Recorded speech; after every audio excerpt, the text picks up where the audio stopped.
ሰላም ሰላም ውድ ጓደኞቼ እንደምን አላችሁ? እኔ የመጣው ከቀበና ኪዳነ ምሕረት ቁምስና ነው። ስሜ ደብሬ ይባላል። እሱ ደግሞ ጓደኛዬ። ልጆች ሰላም ናቸው? እንዴት ናችሁ? እኔ እየል እባላለሁ ከቀበና ኪዳነ ምሕረት።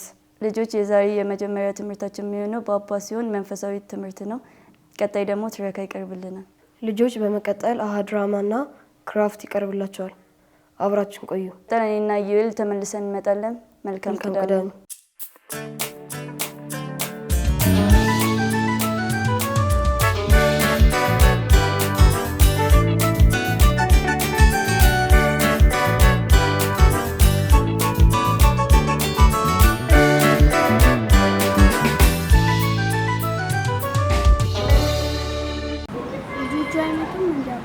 ይመጣሉ። እስኪ ትንሽ እንጠብቃቸው።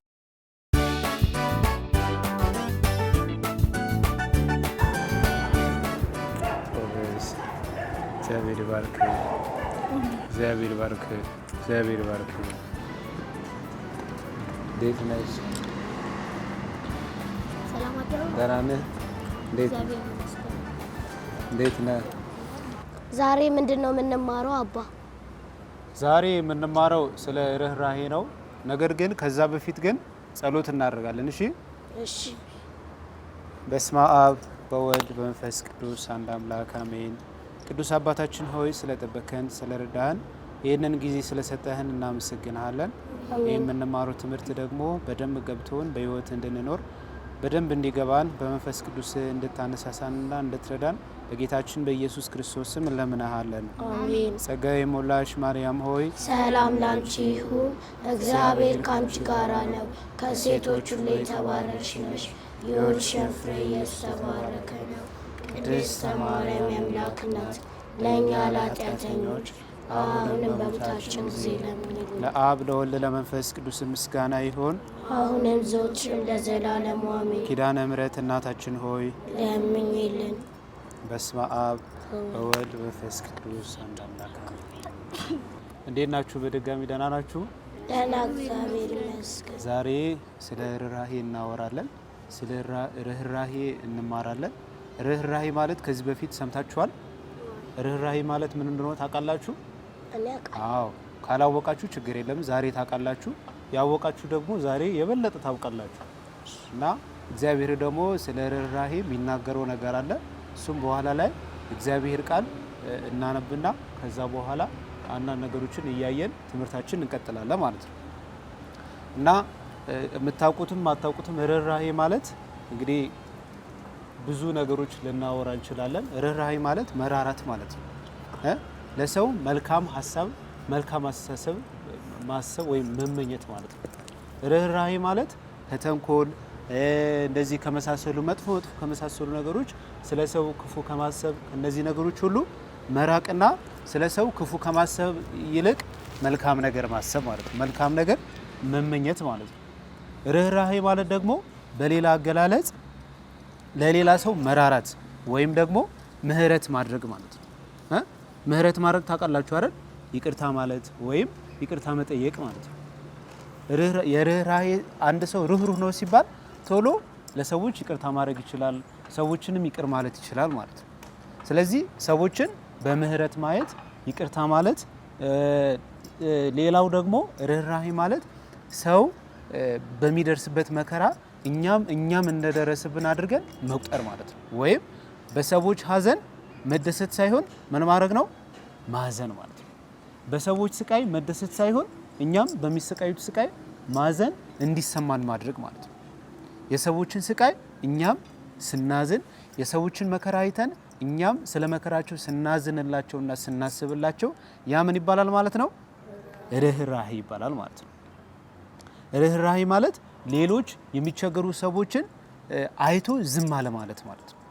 ቢያንስ ምንችል ከሆነ መስጠት ምንችለው እኛ የሆነ ነገር ካለን መስጠት ምንችለው ነገር ካለ መስጠት፣ ግን ዝም ብሎ አለማለፍ። ሰዎች ሲቸገሩ፣ ሰዎች ሲሰቃዩ አይቶ ዝም ብሎ አለማለፍ ያ ምን ማለት ነው? ርህራሄ ማለት ነው። ቢያንስ ማጸናናት፣ አይዞህ ማለት፣ ቢያንስ ምትችሉ ካላችሁ ካለ የተወሰነ የሆነ ነገር መስጠት፣ ያለ ነገር ካለ መስጠት ማለት ይሄ ርህራሄ ይባላል። እና በመጽሐፍ ቅዱስ ደግሞ ስለ ርህራሄ በብዙ ቦታ ተጽፎ ታገኛላችሁ። ለዛሬ ግን ለእናንተ እንዲሆን ትንቢተ ዘካርያስ ላይ የተጻፈ አንድ ቃል አለ። እሱንም እግዚአብሔር ለትንቢተ ዘካርያስ ወይም ዘካርያስ ማለት የእግዚአብሔር አገልጋይ ነቢይ ነው እና ለዚህ ነቢይ እግዚአብሔር ስለ ርህራሄ አንድ ነገር ተናግሮታል። ይሄም አሁን አነብላችኋለሁ። ምዕራፍ ትንቢተ ዘካርያስ ምዕራፍ 7 ከቁጥር 8 ጀምሮ ስታነቡ እንደዚህ አይነት ነገር ታገኛላችሁ። የጌታም ቃል ወደ ዘካርያስ እንዲህ ሲል መጣ። የሰራዊት ጌታ እንዲህ ብሎ ተናግሯል። እውነተኛውን ፍርድ ፍረዱ፣ እርስ በርሳችሁ ደግነትና ርህራሄን ይኑራችሁ። ሰምታችኋል በደንብ የሰራዊት ጌታ ምን ብሏል? እንዲህ ተናግሯል። እውነተኛ ፍርድ ፍረዱ፣ እርስ በርሳችሁ ደግነትና ርህራሄ ይኑራችሁ። መበለቲቱንና ድሃን አደጉን መጻተኛውንም ችግረኛውንም ምን አታርጉ? አትበድሉ ይላል። እርስ በራሳችሁ ርህራሄ ይኑራችሁ ይላል። ርህራሄ ማለት ሰዎችን አለመበደል ማለት ነው። የተቸገሩ ሰዎች አይቶ ዝም አለ ማለት ነው። ቢያንስ በተቻለን አቅም የተቻለ ነገር ለማድረግ ጥረት ማድረግ ማለት ነው። ስለዚህ ርህራሄ በሌላ አገላለጽ ደግሞ የእግዚአብሔር ወዳጅ መሆን ማለት ነው። ምክንያቱም እግዚአብሔር የሚራራ ይቅር የሚል ምሕረት የሚያደርግ አምላክ ስለሆነ ርህራሄ ማለት የእግዚአብሔር ወዳጅ ሆኖ መኖር ማለት ነው። ሩህሩህ ሰው ሁልጊዜ የእግዚአብሔር ምንድነው ማለት ነው? ወዳጅ ማለት ነው። ወዳጅ ማለት እግዚአብሔርን የሚወድ ማለት ነው። እግዚአብሔር የሚወድ እግዚአብሔር የሚወደው ነገር ስለሚያደርግ፣ ስለዚህ ሩህሩህ ሰው፣ የሚራራ ሰው፣ ምሕረት የሚያደርግ ሰው የማን ወዳጅ ነው ማለት ነው? የእግዚአብሔር ወዳጅ ነው። እግዚአብሔር የሚወድ ነው ማለት ነው። እና ኢየሱስ ክርስቶስ አንድ ምሳሌ ተናግሮ ነበር። ታስታውሱ ከሆነ አንድ ደጉ ሳምራዊ የሚባል አለ እና አንድ ሰውዬ የሕግ አዋቂ ነው፣ ከፈሪሳውያን አንዱ የሆነ ሰው ነውና ምን ይለዋል? ኢየሱስ ሊፈትነው ፈልጎ አንድ ጥያቄ ይጠይቀዋል። ምን ይጠይቀዋል? የዘላለም ሕይወት ለማግኘት ምን ማድረግ አለብኝ? ወይም መንግስተ ሰማያት ለመውረስ ምን ላድርግ እችላለሁ? ምን ማድረግ አለብኝ ብሎ ለኢየሱስ ይጠይቀዋል። ኢየሱስ በሕጋችሁ ምን ተጽፏል ብሎ መልሶ ለዛ ለጠየቀው ሰውዬ ጥያቄ ጠይቀዋል። በሕጋችንማ ብዙ ነገር ተጽፏል። ለምሳሌ 10ቱ ትእዛዛትን መፈጸም ወይም እግዚአብሔር አምላክ በፍጹም ልብህ በፍጹም ነፍስህ ውደድ የሚል መልስ ሰውዬው መልሷል። ስለዚህ ኢየሱስ ይህን ይሰማና ይሄ ጥሩ ነው፣ ስለዚህ እግዚአብሔር አምላክ በፍጹም ልብህ በፍጹም ሀሳብህ በፍጹም ኃይልህ ውደድና ባልንጀራህንም እንደ ራስህ አድርገህ ውደድ ይለዋል። እና እነዚህ ነገሮች መንግስተ ሰማያት እንድትገባ መንገድ ይከፍቱልሃል ወይም ቁልፍ ናቸው ማለት ነው። ቁልፍ ለምሳሌ ቤት ስንገባ ቁልፍ ከፍተን ነው አይደል የምንገባው? ስለዚህ መንግስተ ሰማያት እንድንገባ ቁልፉ ምንድነው ማለት ነው? እግዚአብሔር አምላካችን በፍጹም ልብ በፍጹም ሀሳብና በፍጹም ኃይል መውደድና ባልንጀራም እንደ ራስ አድርጎ መውደድ ማለት ነው። እና ይሄ ሲለው ባልንጀራይ ማን ነው ይላል። ይሄ ሰውዬ ለኢየሱስ መልሶ ይጠይቀዋል፣ ባልንጀራይ ማን ነው? ከዛ አንድ ምሳሌ ይነግረዋል። ይሄ ምሳሌ አንድ በድሮ ጊዜ አሁን እንንቀሳቀስ ካለን መኪና ብዙ ነገር አለ አይደል? መኪና አለ፣ በብዙ መንገድ አንደክምም። በእግር ብዙ ሰው አይሄድም፣ ምክንያቱም አሁን ነገሮች ብዙ የተስተካከሉ ስለሆኑ። በድሮ ጊዜ ግን ሰዎች መንገድ ሲሄዱ በምድሮ ነበር የሚሄዱ። ትንሽ አቅም ያለው ከሆነ ሀብታም ከሆነ በፈረስ ይሄዳል ወይም በጋሪ ይሄዳል፣ ካልሆነ ግን በእግር ነበር የሚሄደው። እና አንድ ሰውዬ ጠዋት ላይ ከቤት ተነስቶ መንገድ ላይ ይሄዳል እና በመንገድ ደግሞ ሽፍቶች ያገኙትና የሰውዬ ደብድበው ይጥሉታል። በቃ በሞትና በህይወት መካከል አድርገው ይተውታል ማለት ነው። ከዛ በኋላ ያለው ነገር ወስደው መንገድ ላይ ጥለው ሄዱ። ከዛ በኋላ አንድ ሰውዬ አንድ ካህን ነው። ካህን ከዛ በዛ መንገድ ሲያልፍ ሰውዬው ለካ እዛ ጋር ተደብድቦ ወጥቋል ማለት ነው። ከዛ በኋላ ያይና ፈርቶ ትቶ ይሄዳል። ሌላም ሰው ደግሞ ይመጣና ይሄ ሰውዬ ሁለተኛ የመጣው ሰውዬ ደግሞ ሌዋዊ ይባላል ወይም ሌዋዊ ነው። ሌዋዊ ማለት ከሌዊ ከሚባሉ የካህናት ዘር የሆነ ሰው ነው እና ስለዚህ ከዛ የሆነ አንድ ሰውዬ ሌዋዊ ካህን ወይም ሰው በዛ ጋር ሲያልፍ ያ ተመቶ የወደቀው ሰው ያየዋል ማለት ነው። ምንም እርዳታ ሳያደርግለት ያልፋል፣ ይሄዳል። ከዛ በኋላ ደግሞ በሶስተኛ ዘን አንድ ሳምራዊ ይመጣል። ሳምራዊ ማለት ሳምራውያን የሚባሉ በእስራኤል የሚገኙ አንድ ማህበረሰቦች አሉ እና ከነዛ ማህበረሰብ የሆነ አንድ ሰው በዛ ጋር ሲያልፍ ተደብድቦ የወደቀው ሰው ያየውና ከዛ በኋላ በጣም አዝኖለት በጣም ራራለትና ምን ያደርገዋል? ምን ያደርግለታል? የሚያስፈልገው ነገር ሁሉ ያደርገዋል። መጀመሪያ ሰዎች ደብድበውት ምናምን ስለነበረ ሰውነቱ ቁስሉ ምናምኑ ነበረው። ስለዚህ ያ ቁስል ይጠርግለታል፣ ያስተካክልለታል። ከዛ በኋላ አህያ ነበረው። አህያው ላይ አንስቶ ይጭነውና ከዛ ደህንነት ወደሚታከምበት ቦታ ይወስደዋል። ከዛ አሳክሞ ምናምን ሁሉ ነገር ከተንከባከበለት በኋላ ምን ያደርጋል? አንድ ሆቴል ይከራይና ስለዚህ እኔ አንድ መንገድ እየሄድኩ ነው እስክመለስ ድረስ ይህ ሰውዬ እንዳይታመም ወደ ጤናው እንዲመለስ ተንከባከብልኝ ብሎ ከፍሎ አደራ ብሎ መንገዱን ይሄዳል ማለት ነው። ስለዚህ ከነዚህ ከሶስቱ የራራለት ሰው ማን ነው? ሳምራዊ ነው ማለት ነው። ሳምራዊው ሰው መንገድ ላይ የወደቀው ሰው አውቀውም እኮ ምንም ያውቀው ነገር የለም።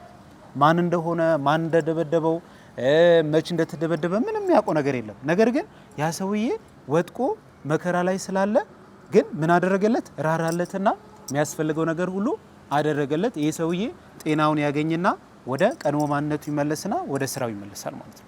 ገብቷችኋል? ስለዚህ ርህራሄ ማለት ሰው ምናቀው ላይሆን ይችላል። ምንም በቃ ከዚህ በፊት አይተነው ማናቀው ሊሆን ይችላል እና ግን ሰው ችግር ውስጥ ከወደቀ ሰው መከራ ላይ ካለ ከዛ መከራ በምንችለው መጠን ማውጣት ማገዝ ማለት ነው። ገብቷችኋል? ስለዚህ አሁን እናንተ እንደ ልጆች እንደ ህፃናት ሆናችሁ ስትኖሩ ይህን ርህራሄ መኖር እንችላለን ማለት ነው። እንዴት ልትኖሩ ትችላላችሁ? በቤተሰብ ውስጥ ስትኖሩ ቤተሰብን ይቅር ማለት፣ ይቅርታ መጠየቅ፣ በምህረት ማየት፣ ክፉ ነገር ስለነሱ አለማሰብ፣ ይሄ አንደኛው ርህራሄና የእግዚአብሔር ወዳጅ የሚያደርገን ነገር ነው ማለት ነው። ሌላኛው ደግሞ ከትምህርት ቤት ጓደኞቻችሁ ጋር ርህራሄን ማሳየት ትችላላችሁ። ለምሳሌ እናንተ ብዙ እስክሪብቶ፣ ብዙ ደብተር፣ ብዙ ልብስ ሊኖራችሁ ይችላል። ነገር ግን አንድ ደብተር፣ አንድ እስክሪብቶ ወይም ምንም የሌላቸው ልጆች አሉ። እነዛን ልጆች እናንተ ባላችሁ መጠን ታግዟቸዋላችሁ፣ ትረዳቸዋላችሁ ማለት ነው። ገብቷችኋል? ሰፈርም ቢሆን ምግብ የማይበሉ አሉ። በቀን አንድ ሰዓት ማግኘት ምን ነበረ አንድ ጊዜ መብላት የማይችሉ ሰዎች አሉ፣ ልጆች አሉ። ስለዚህ እናንተ ደግሞ በቀን 3 ጊዜ 4 ጊዜ ልበሉ ትችላላችሁ። ስለዚህ ርህራሄ ሲኖራችሁ ምን ታደርጋላችሁ? እነዚህ የተራቡ ጓደኞቻችሁን ምግብ ትሰጣችኋላችሁ። ልብስ ከሌላቸው ልብስ ትሰጣችኋላችሁ። ደብተር እስክሪብቶ ከሌላቸው እስክሪብቶ ትሰጣችኋላችሁ። በትምህርትም ደግሞ ደከም ያሉ ከሆነ እናንተ ምን ታደርጋላችሁ? እውቀት ጎበዞች ከሆናችሁ እነሱን ምን ታደርጋችኋላችሁ? ታስረዳችኋላችሁ። ያልገባቸው ነገር ግልጽ እንዲሆንላቸው ታደርጋላችሁ ማለት። ስለዚህ ይህ ርህራሄ ይባላል። ስለዚህ የዛሬው ትምህርት እዚህ ላይ እናጠቃልላለን። በደንብ እንደገባችሁ ተስፋ አድርጋለሁ። ስለዚህ ርህራሄ ማለት እኛ የተቸገሩ ሰዎችን ማገዝ፣ የተቸገሩ ልጆች ካየን መርዳት፣ በምንችለው ከሀሳብ ጀምሮ በጸሎት ጀምሮ በብዙ መንገድ ያለንን ነገር መስጠት ማለት ነው። ግልጽ ነው? ግልጽ ነው? ያልገባችሁ ነገር አለ? በደንብ ገብቷችኋል? በጣም ጥሩ። ስለዚህ እግዚአብሔር የሰማነውን ቃል በልባችን ያሳድርልን። አሜን አሜን። እግዚአብሔር ይባርካችሁ። በስመ አብ በወልድ በመንፈስ ቅዱስ ስም አንድ አምላክ አሜን።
ሰላም ነው ልጆች፣ እንዴት ናችሁ? ተመልሰን መጥተናል።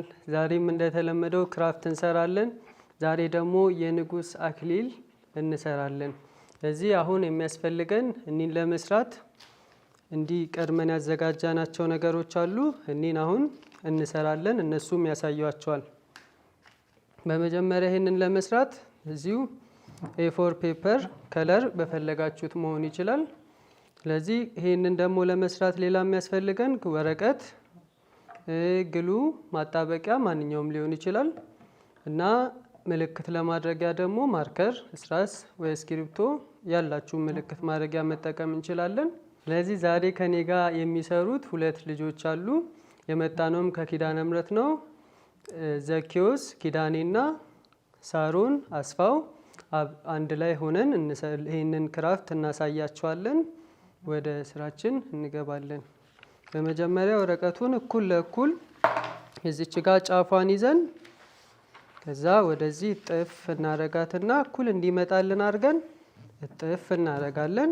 እዛ ይቺን ሽት በደንብ መስመር እንድትይዝልን በደንብ እጥፍ እናረጋታለን።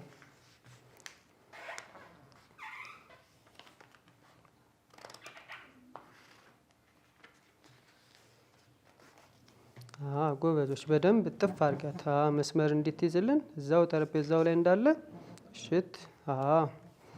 ከዛ ሁለተኛው ስቴፕ የሚሆነው ደግሞ አሁን የሚያጠፍነውን በዛው በኩል እኩል እንዲሆን አድርገን እጥፍ እናረጋታለን።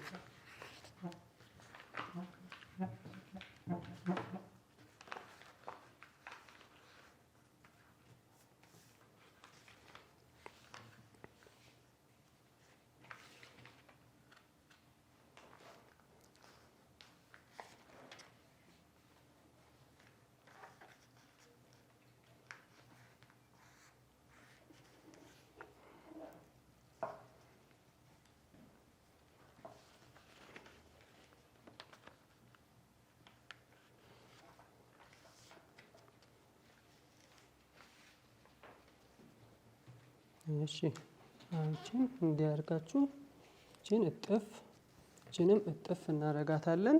እንዲህ ከመጣላችሁ ልጆች በጣም ጥሩ መጥቶላችኋል። እዚህ አሁን ከዚህ በመቀጠል እንከፍተዋለን። አሁን ላይ ያጠፍናትን እንደ የነበረችውን እንዲህ ክፍት እናረጋትና ከዛ አንደኛውን ጎን መስመሩ የችኛዋ መስመር ምልክታችን ትሆንና ቀጥ አድርገን እዚች ጋር እጥፍ እናረጋታለን።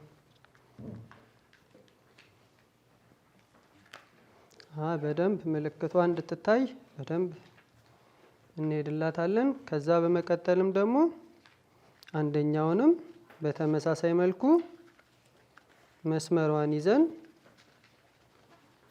እጥፍ እናረጋታለን።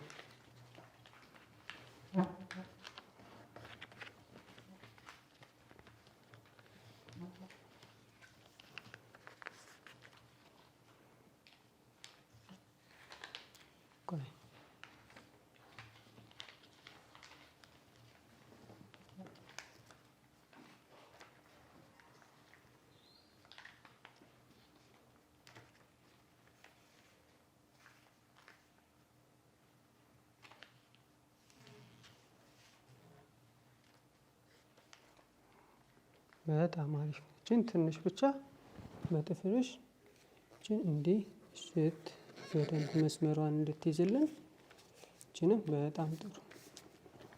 እስቲ አንተም አሪፍ መጥቷል። ከዛ በመቀጠል እንዲህ ከሰራን በኋላ የሁለት ቀጣዩ የሚሆነው እቺኛዋን በዚህ በመስመሩ እኩል እጥፍ እናረጋታለን። ወደ ላይም እንዳይወጣብን ወደ ታችም እንዳይወጣብን ተጠንቅቀን ጥፍ ካረግነው በኋላ በደንብ እናሰምረዋለን።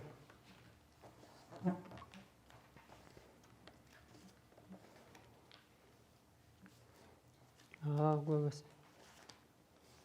አንቺም አሪፍ በጣም መጥቶላችኋል። እናንተም እንደመጣላችሁ ተስፋ እናደርጋለን። ከዛ በመቀጠል ደግሞ የመጨረሻዋ የሚሆነው አሁን ያጠፍናትን ድግም እናረጋታለን። እንደግማትና በደንብ መስመር እናስይዘዋለን።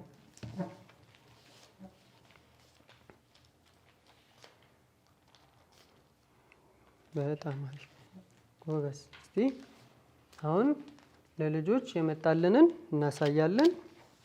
እንዲህ ይመጣልናል የመጨረሻው። ከዛ እንዲህ የምንሰራው ስንቴ ነው? እንዲህ 7 እንሰራለን። አሁን እነሱ ቀድሞ ያዘጋጁት እዚህ ጋር 2 አለ፣ አንድ ጨምሩ። አሁን 3 ሆነ። ከኔ ጋር 7 ይሆናል። ከዛ አሁን በመቀጠል ምን እናደርጋለን?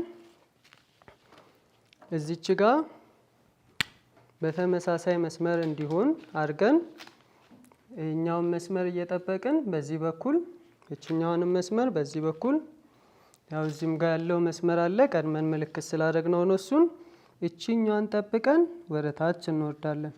ለምልክት እንዲሆነን ቀጥ አድርገን እናሰምርና ቁጭ እናደርጋለን። እቺ መስመር አሁን የምታገለግለን ለምንድን ነው? እንዲህ እኩል አድርገን ካስገባን በኋላ እቺኛ የሰራናት መስመር ከዚህኛው መስመር ጋር እኩል መሆን አለበት ማለት ነው። ከዛ ይሄንን ከለካን እንዲካየን በኋላ እናወጣለን። ማስቴሻ ግሉዋችንን እንከፍታለን። የኔ ኡኡ ነው የነሱ የግሉ ነው።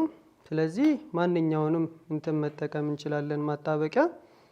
ያው ፕላስተር ሊያስቸግር ስለሚችል እሱ ከምርጫችን እናወጣዋለን።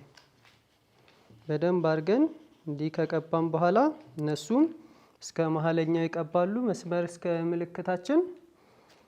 ከዛ ይሄንን ከቀባን በኋላ ደግሞ እቺንም በተመሳሳይ መልኩ ከዚህኛው አንስተን እንዲቀበት እናደርጋለን። እቺንም ከቀባን በኋላ እዚህ ጭብ ጋር እንዳንረሳ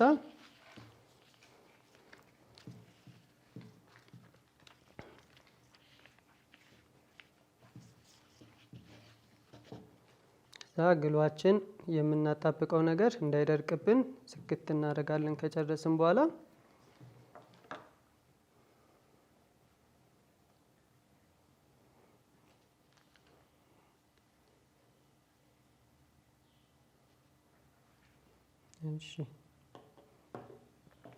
አሁን የቀባነውን ይሄንንም ቀብተናል።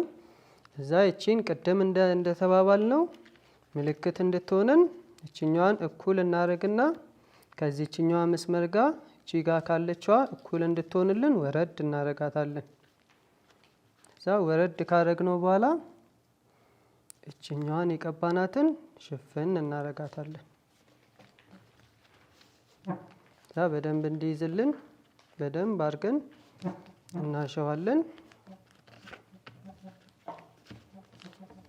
እዛ የመጨረሻው እንዲሆንልናል። ከዚህም እስቲ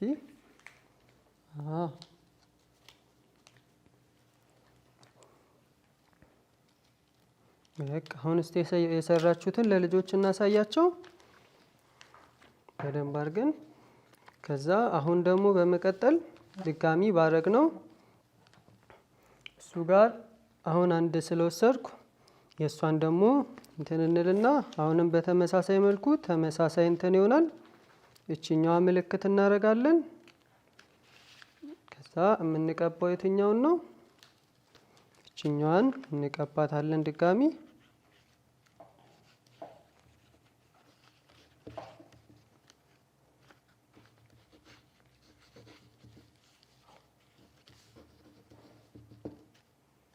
እቺኛዋንም በተመሳሳይ ከዚህ ሳናልፍ እንቀባዋለን።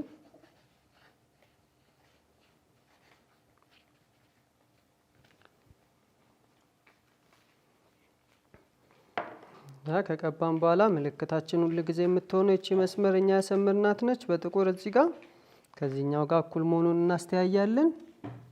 በደንብ ካየን እርግጠኛ ከሆነን በኋላ ድጋሚ እቺኛዋን አምጥተን ሽፍን እናረጋታለን፣ እናጣብቀዋለን። ከዛ በደንብ እናሸዋለን። በደንብ ካሸነው በኋላ ሶስተኛው ይሄ ይሆናል። አሁን የመጀመሪያውን እሷ ትሰራለች። እሷ ከሰራች በኋላ እሱ ያጣብቃል። መጨረሻ ላይ እኔ አንድ ላይ አጣብቃለሁ ማለት ነው። ከዚህ ጋር አገናኝታ ይሄንን ቀብታ መሀል ትከተዋለች ማለት ነው። ምልክት ስለተደረገ እሷ የምትለጥፈው በዚህ በግሉ እዚህ ጋር ትቀባለች። ከዛ ይሄን ከቀባች በኋላ ደግሞ መልሳ ይሄኛውንም ትቀባለች፣ እቺኛውንም ትቀባለች። አሁን እቺን ቀቢ መጀመሪያ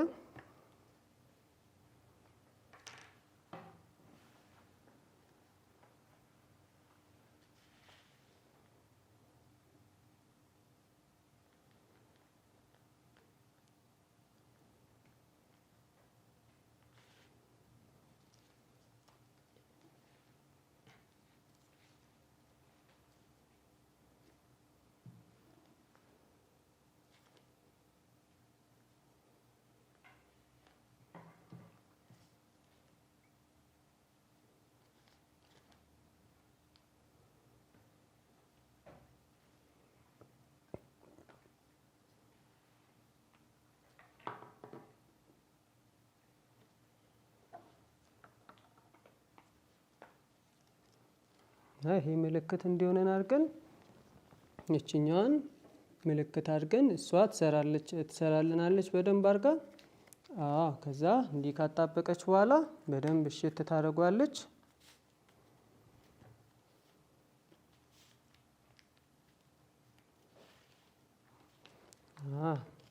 አሁን እሷ እንዲህ ካጣበቀች በኋላ የመጣው የፋይናል ውጤታችን የመጨረሻው እሷ ያለው ይሄ ነው። ከዛ በኋላ አሁን ደግሞ እሱ ደግሞ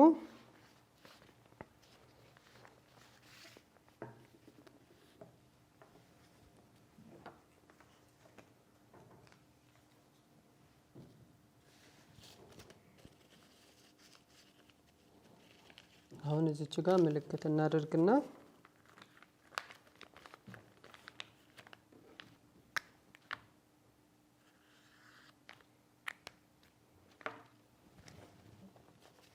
ልክ እንደ ቅድሙ እሷ እንዳረገችው እሱም ይሄን ምልክት ተጠቅሞ ያጣብቅልናል። ስለዚህ የሚቀባውን ማስቲሹን እዚች ጋር ቅብት ያደርጋል፣ እዚች ጋር ይቀባል፣ እዚች ጋር ይቀባል።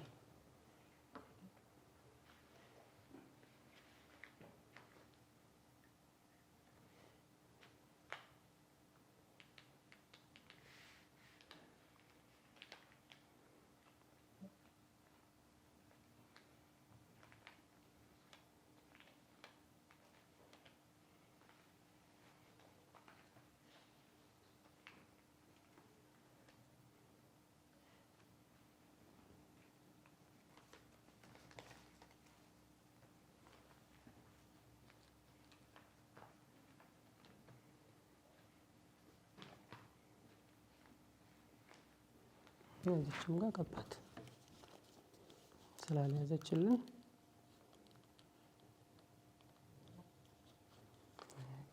አሁን እሽት ጥብቅ አድርገው ሁለቱን ያንን አምጣና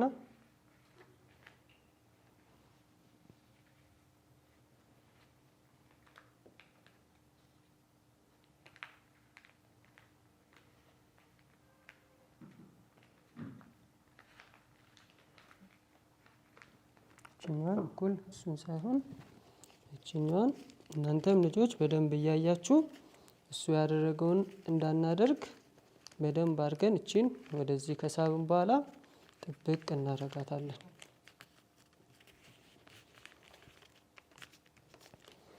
አሁን የመጨረሻው ደረጃ የሚሆነው እቺን ትዘጋታለህ።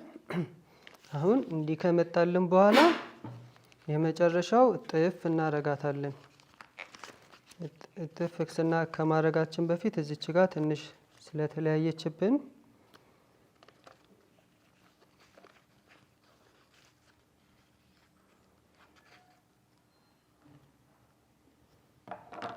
ይህን እንዳታስቸግር በኋላ ካደረግናት በኋላ አሁን አክሊል ሁልጊዜ ክብ ነው የሚሆነው። እዚህ ክቡን እናየዋለን፣ እንለካዋለን። ከለካነው በኋላ ያው የመጨረሻ የሚሆነው እቺ እንደዚህ ነው። እዚህ እናጣብቃታለን። አሁን በለካነው መሰረት እዚህ እቺኛዋን ውስጧን እንቀባለን።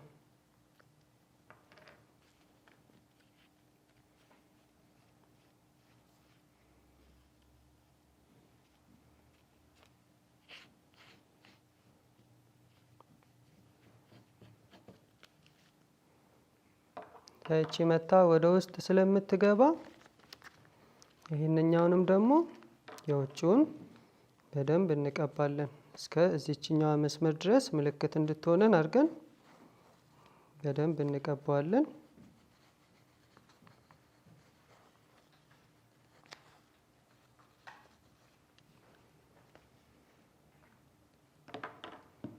አምጥተን እናዞረውና እችኛዋን ውስጥ እንከታታለን።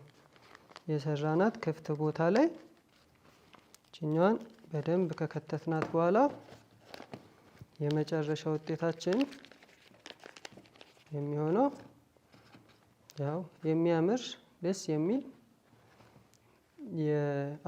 የንጉስ አክሊል መጥቶልናል። እስቲ አሁን እሱ ይለካዋል። እሱ በጣም ሆኗል። እንደውም ሙላ ንጉስም ሙላ አስመስሎታል። ስለዚህ አሁን ደግሞ ያው ይሄ የንጉስ ቢሆንም ለዛሬ ለንግስታችንም እናለብሳታለን። ያው እሷም ላይ የሚያምር ሆኗል፣ ወጥቷል። እናንተም የራሳችሁን በየቤታችሁ የሰራችሁትን በጭንቅላታችሁ ትለኩታላችሁ። ለዛሬ የነበረን ፕሮግራም ይሄን ነበር። አክሊላችን በደንብ አሪፍ ሆኖ እንደመጣልን ተስፋ እናደርጋለን። ለቀጣይ ሳምንት እስክንገናኝ፣ ለቀጣይ ጊዜ እስክንገናኝ ደህና ሁኑ ልጆች።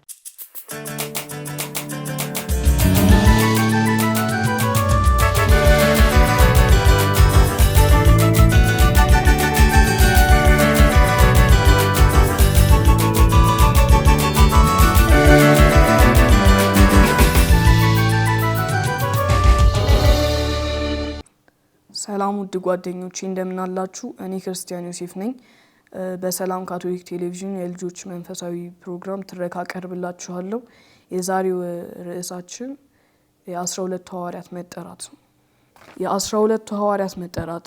ውድ ልጆች አንድ ትልቅ ጨዋታ ስትጫወቱ ወይም አንድ ትልቅ ስራ ስትሰሩ ብቻችሁን መሆን ትወዳላችሁ ወይስ ከጓደኞቻችሁ ጋር?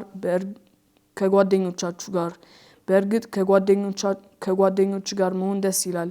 ጌታችን ኢየሱስ ክርስቶስ በዚህ ምድር ላይ ሲያስተምር፣ የታመሙትን ሲፈውስና ሰዎችን ሲረዳ ብቻውን አልነበረም። ስራውን የሚያግዙት እና አብረውት የሚሆኑ የቅርብ ጓደኞች አስፈልገውት ነበር። እነዚህ ጓደኞች ደግሞ ሐዋርያትና ደቀ መዛሙርት ናቸው። አንድ ቀን ኢየሱስ በገሊላ ባህር አጠገብ ሲያልፍ 2 ወንድማማቾችን አየ። ስማቸውም ጴጥሮስና እንድርያስ ይባላል። እነዚህ ሰዎች አሳ አጥማጆች ነበሩ። መረባቸውን ወደ ባህር እየጣሉ ነበር። ኢየሱስም ኑ ተከተሉኝ አላቸው። ከእንግዲህ አሳ ሳይሆን ሰዎችን እንድታጠምዱ አድርጋችኋለሁ አላቸው። እነርሱም ወዲያውኑ መረባቸውን ትተው ተከተሉት። ትንሽ ሄዶም ሌሎች 2 ወንድማማቾችን አየ፣ ያዕቆብና ዮሐንስ። እነርሱም ከአባታቸው ጋር መረባቸውን እያስተካከሉ ነበር። ኢየሱስ እነርሱንም ጠራቸው። እነርሱም አባታቸውንና ታንኳቸውን ትተው ተከተሉት። በተመሳሳይ መንገድ ማቴዎስ የተባለው ቀረጥ ሰብሳቢ እና ፊልጶስን፣ በርተሎሜዎስን፣ ቶማስን እና ሌሎችን ጨምሮ በአጠቃላይ 12 ሰዎችን መረጠ። እነዚህ ሰዎች የተለያየ ባህሪና የተለያየ ስራ የነበራቸው ቢሆንም ኢየሱስን ስለወደዱትና ስላመኑበት ሁሉንም ነገር ትተው ተከተሉት። ከዚህ ታሪክ የምንማረው ትልቅ ትምህርት አለ። ኢየሱስ ክርስቶስ ዛሬም ቢሆን የእነርሱ ጓደኞችና ረዳቶች እንድንሆን ይፈልጋል። የኢየሱስ ጓደኛ ለመሆን የግድ ትልቅ ሰው መሆን አያስፈልግም። እናንተም በልጅነታችሁ የእርሱ ደቀ መዛሙርት መሆን ትችላላችሁ። የእርሱን ቃል ስንሰማ፣ ለሰዎች ጥሩ ስንሆን እና እርስ በርሳችን ስንዋደድ የኢየሱስ እውነተኛ ጓደኞችና ሐዋርያት እየሆንን ነው። ልጆች ስላዳመጣችሁኝ አመሰግናለሁ። በቀጣይ በሌላ ዝግጅት እስከምንመለስ መልካም ሳምንት።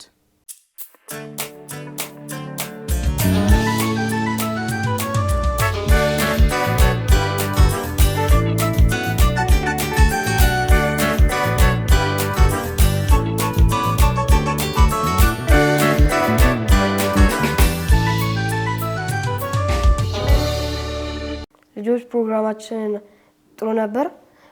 ጥሩ እውቀት አገኛችሁበት። ልጆች የዛሬ ፕሮግራማችን ይህንን ይመስል ነበረ። በቀጣይ ፕሮግራም እስክንገናኝ ሰላም ሁኑ።